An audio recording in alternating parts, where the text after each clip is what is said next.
des histoires parallèles. Oui. Kezako. Normalement, des parallèles ne se croisent pas. Si, mais... à l'infini. Hein. C'est vrai? Oui, c'est ce qu'on nous a toujours appris. Bon, nous a-t-on menti parce que je n'ai jamais été à l'infini. Alors, ces histoires parallèles à tiroir vont se rencontrer avant l'infini, dans un double récit qui m'a happé, moi, dès le début, pour ne plus me lâcher. Film que j'ai trouvé intelligemment construit, avec plein de choses qu'il ne faut guère dévoiler, parce que l'effet de surprise est permanent. On peut juste dire que le personnage principal est une écrivaine du genre misanthrope, recluse plutôt, on dit non, recluse, comme on veut, dans son appartement parisien. En mal d'inspiration pour son nouveau roman, elle observe des voisins d'en face avec une lunette, échafaudant une histoire romantico-policière à partir de là et de son propre vécu. Va se greffer là-dessus un jeune homme embauché pour régler son quotidien qui a lui aussi des velléités d'écriture. Alors thème finalement assez classique, que celui de la fiction s'immisçant dans la réalité pour la chambouler, mais très bien renouvelé ici.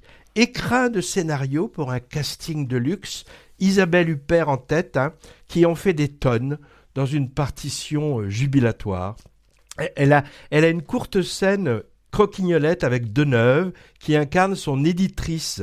À ma connaissance, c'est seulement la deuxième fois où elles apparaissent au casting d'un même film, après 8 femmes d'Ozon. Mais en fait, je crois avoir remarqué qu'on ne les voit jamais ensemble à l'écran ici. Il y a un jeu de chant contre chant qui peut très bien avoir été tourné sans la présence des deux en même temps. Film ultra référencé.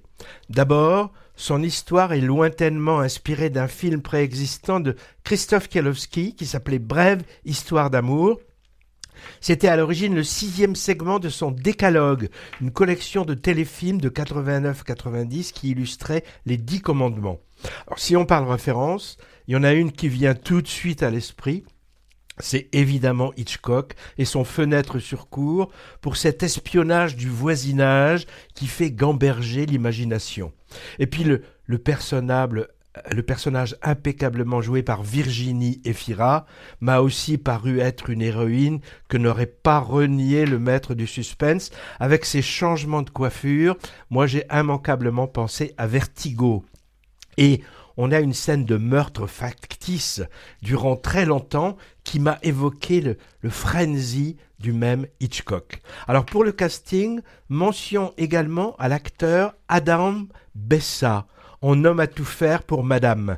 Il interprétait un ex-détenu des prisons syriennes à la recherche de son tortionnaire. Ouais, c'était dans Les Fantômes, un de nos films chouchous de 2024.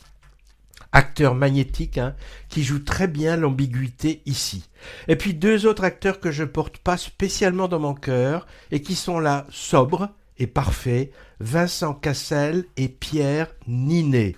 Donc Histoire parallèle, c'est le 10e long métrage du réalisateur iranien Asghar Farhadi, qui avait acquis une reconnaissance internationale avec La Séparation en 2013, Oscar, Ours, César, puis avec Un héros en 2021, 2 films qui parlaient de la société iranienne.